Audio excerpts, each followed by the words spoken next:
Hello বন্ধুরা, আশা করি তোমরা সবাই খুব ভালো আছো। আমিও খুব ভালো আছি। আজকে দেখো ভিডিওর থাম্বনেল দেখেই তোমরা বুঝতে পেরেছো যে ভিডিওটা আমার কী রিলেটেড।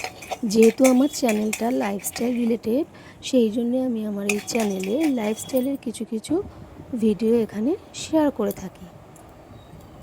আর কিছুদিন যাবৎ আমি খুব ভালো করে ভিডিও দিতে পারছি না, তার কারণ আমার কিছু ব্যক্তিগত সমস্যার জন্য আমি ভালো করে ভিডিও দিতে পারছিলাম না। আবার তোমাদের কাছে নতুন নতুন ভিডিও আমি নিয়ে আসতে চলেছি।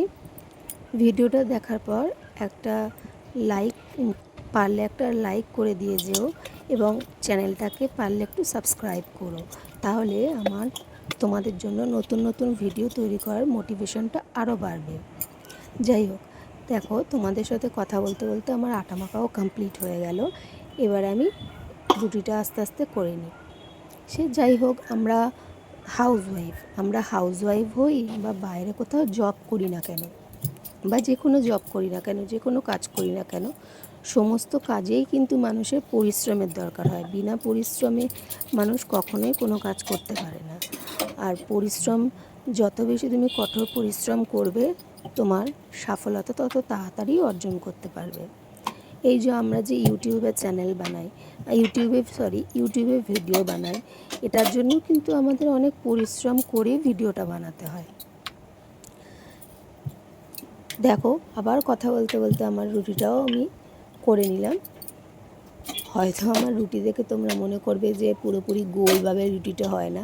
হ্যাঁ, আমি বিয়ের পরেই এই রুটি করাটা শিখেছি, সেই জন্য আস্তে আস্তে আমি আগের থেকে অনেক বেটার করতে পারি, কিন্তু পুরোপুরি গোল রুটিটা করতে পারি না। ইন ফিউচার আস্তে আস্তে সেটাও হয়ে যাবে। এটাও একটা পরিশ্রমেরই ফল। সে যাই হোক, সে যেভাবেই যে কোনো কাজ করি না কেন, সব কাজেতেই আমাদের কিন্তু কিছু না কিছু পরিশ্রম দরকার হয়। পরিশ্রম ছাড়া কখনোই মানুষ সফলতা অর্জন করতে পারে না। এই যে ইউটিউবে আমরা যারা যারা ভিডিও বানাই, এই ইউটিউবের ভিডিও বানাতে গেলেও কিন্তু আমাদের অনেক পরিশ্রম করতে হয়, কঠোর পরিশ্রম করতে হয়। কিন্তু এমন অনেক মানুষ আছে যারা হয়তো দেখে ভাবে যে আমরা কেন ইউটিউবে ভিডিও বানাচ্ছি বা কী, এইগুলো ভালো না, বা সোশ্যাল মিডিয়াতে নিজের লাইফস্টাইলের সমস্ত কিছু তুলে ধরা, মানে সমস্ত কিছু তো আর মানে কোনো কিছুই মানে তার প্রাইভেসি থাকলো না, সব মানুষেরা জেনে গেল। কিন্তু এটা প্রাইভেসি থাকা বা সব মানুষ জেনে যাওয়ার প্রশ্ন না। আমরা আমাদের দৈনন্দিন জীবনে কী কী করছি, সে সবার লাইফস্টাইল আলাদা। একজন হাউসওয়াইফ হলেই বা, আমিও একজন হাউসওয়াইফ, অপর আর একজন হলেও সেও একজন হাউসওয়াইফ, কিন্তু তার লাইফস্টাইলটা একরকম, আমার লাইফস্টাইলটা একরকম। সবার লাইফস্টাইল তো এক ধরনের হতে পারে না। তাই এই যে ভিডিও করে পোস্ট করাটা, এটা কোনো খারাপ নয়।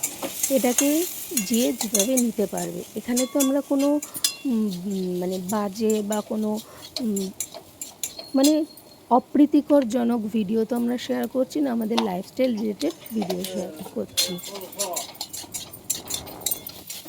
সে যাই হোক, সবাইকেই বলবো যে সবাই ভালোভাবে ভিডিও করো, যাতে সবাই ভালোভাবে এগিয়ে যেতে পারো। আমরা যদি সবাই সবার পাশে থেকে সবাইকে সাপোর্ট করি, তাহলে অবশ্যই আমরা সবাই এগিয়ে যেতে পারবো, সেটাতে কোনো প্রবলেম হবে না। তাই তোমরা যারা যারা ভিডিও দেখো, পারলে সবার ভিডিওতে একটা করে লাইক করে দিয়ে যাও, তাতে আমাদের ভিডিও তৈরি করার মোটিভেশনটা আরও বেশি বেড়ে যায়। দেখো, কথা বলতে বলতে আমার রাতের ডিনার তৈরি করে খাওয়া পর্যন্ত হয়ে গেল। এবার জাস্ট রাতে শোয়ার আগে আমি একটা খুব বেশি স্কিন কেয়ার আমি করছি না কদিন, সেই জন্য অল্পর ওপর একটা হালকা স্কিন কেয়ার করে নিলাম। করে এবার চুলটুলগুলো একটুখানি, যেহেতু কালকে মানডে, কালকে কালকে শ্রাবণ মাসের সেকেন্ড সোমবার, সেই জন্য কালকে জল ঢালার পালা, সেই জন্য ভালো করে মাথায় একটুখানি তেলও দিয়ে দেবো, যাতে কালকেও তো যেহেতু শ্যাম্পু করবো, সেই জন্য। এই দেখো, আমার রাতের সমস্ত কিছু কমপ্লিট হয়ে গেল করা। এবার হচ্ছে শুতে যাব। যাই হোক, তোমাদের সাথে কথা বলতে বলতে আমার সমস্ত কাজগুলো হয়ে গেল। আজ তাহলে এত অবধি থাক, আবার দেখা হবে কোনো একটা নতুন ব্লগ নিয়ে। আর পারলে চ্যানেলটাকে একটু লাইক কমেন্ট অ্যান্ড সাবস্ক্রাইব করে যেও, যাতে তোমাদের জন্য আরও ভালো ভালো ভিডিও তৈরি করার মোটিভেশনটা আমার বেড়ে যায়। আজ এত অবধি, আজ এত অবধি, বাই।